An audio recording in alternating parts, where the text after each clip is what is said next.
నేను సీరియస్ గా చెబుతున్నా. ఎమ్మెల్యే శంకర్ నాయక్ చెబుతున్నాడు, గుర్తుపెట్టుకో, వచ్చేది మా రాజ్యమే. ఇలా పబ్లిక్ గా ఓ పోలీస్ అధికారికి ధమ్కి ఇచ్చింది మరెవరో కాదు, వివాదాలకు కేర్ ఆఫ్ అడ్రస్ గా నిలిచే సో కాల్డ్ బీఆర్ఎస్ మాజీ ఎమ్మెల్యే శంకర్ నాయక్.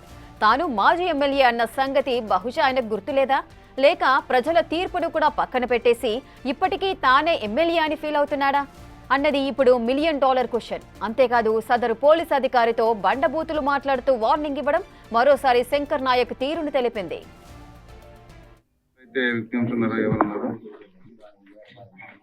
సీరియస్ తీసుకోండి అయ్యా, చనిపోతే జీవితాలు కాదు కదా. ఎంతమంది అసలోనికి చేయలేదట కదా. చూడండి, నీ పేరేంటిది అమ్మా?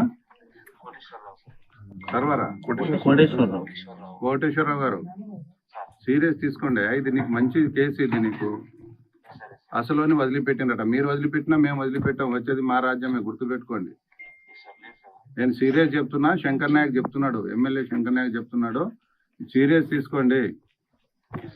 వాడు ఇంటికి పిలిచి డబ్బులు తీసుకొని చంపిండంటే వానికి ఎంత ఉండాలి. ప్లస్ పోలీస్ అంటే నాకు అవన్నీ చెప్పొద్దునా, నేను చెప్తున్నా. దయచేసి అర్థం చేసుకోవడానికి ప్రయత్నం చేయండి.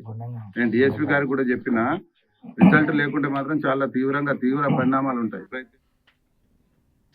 రైట్, నేను ఎమ్మెల్యేని, వచ్చేది మా ప్రభుత్వమే అంటూ మాజీ ఎమ్మెల్యే శంకర్ నాయక్ ఓ పోలీస్ అధికారికి వార్నింగ్ ఇస్తున్న సందర్భాలు అయితే నెలకొంటున్నాయి. అసలు ఏం జరిగింది, దీనికి సంబంధించిన పూర్తి డీటెయిల్స్ మా ప్రతినిధి యశ్వంత్ అందిస్తారు. యశ్వంత్, అసలు ఏం జరిగింది, ఏ ఘటనకు సంబంధించి మాజీ ఎమ్మెల్యే శంకర్ నాయక్ ఈ విధమైన వార్నింగ్ పోలీసులకు ఇవ్వడం జరుగుతోంది? ఎస్ రేఖ, మహబూబాబాద్ నియోజకవర్గ బీఆర్ఎస్ మాజీ ఎమ్మెల్యే ఎవరైతే శంకర్ నాయక్ ఉన్నాడో, శంకర్ నాయక్ ఎస్ఐతో మాట్లాడిన తీరు మొత్తం కూడా వివాదాస్పదం అవుతుందని చెప్పుకోవచ్చు. ఈ రోజు గూడూరు మండలంలోని గుండెంగ గ్రామంలో ఓ యువకుడు చనిపోగా మృతుని కుటుంబాన్ని శంకర్ నాయక్ పరామర్శించాడు. ఈ నేపథ్యంలో ఆ మృతునికి సంబంధించిన కేసు వివరాల మొత్తం కూడా గూడూరులో ప్రొబేషనరీ ఎస్ఐ ఎవరైతే కోటేశ్వరరావు ఉన్నారో, కోటేశ్వరరావుతో మాట్లాడుతున్న క్రమంలో వచ్చేది మా బీఆర్ఎస్ రాజ్యమే, మీ అంతు చూస్తామని కూడా మాస్ వార్నింగ్ ఇచ్చాడు. కనీసం కేసుకు సంబంధించిన పూర్తి వివరాలు తెలుసుకునే పద్ధతిలో పోలీస్ అనే విచక్షణ రహితంగా మాట్లాడడం కూడా ఇటు పోలీసు వర్గాల్లో పూర్తిగా చర్చనీయాంశంగా మారింది.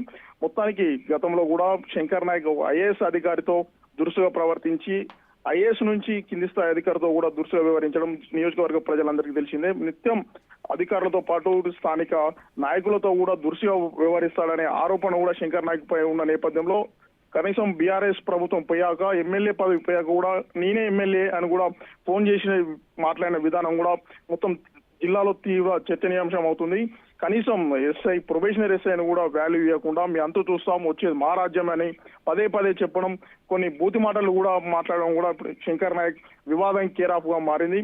బీఆర్ఎస్ ప్రభుత్వం పోయింది, ఎమ్మెల్యే పదవిని కూడా పోయిన విషయం కూడా అతనికి తెలుసో తెలియకనో అది ఈ మాట్లాడిన విధానం కూడా మొత్తం జిల్లాలో తీవ్ర చర్చనీయాంశం అవుతుందని చెప్పవచ్చు. అయితే ఇటు పోలీసు వర్గాలు, ఇటు స్థానికులు కూడా శంకర్ నాయక్ మాట్లాడిన తీరుపై మండిపడుతున్నారు. దీని మీద పోలీస్ సంఘాలు ఏ విధంగా స్పందిస్తాయో వేచి చూడాలి రేఖ.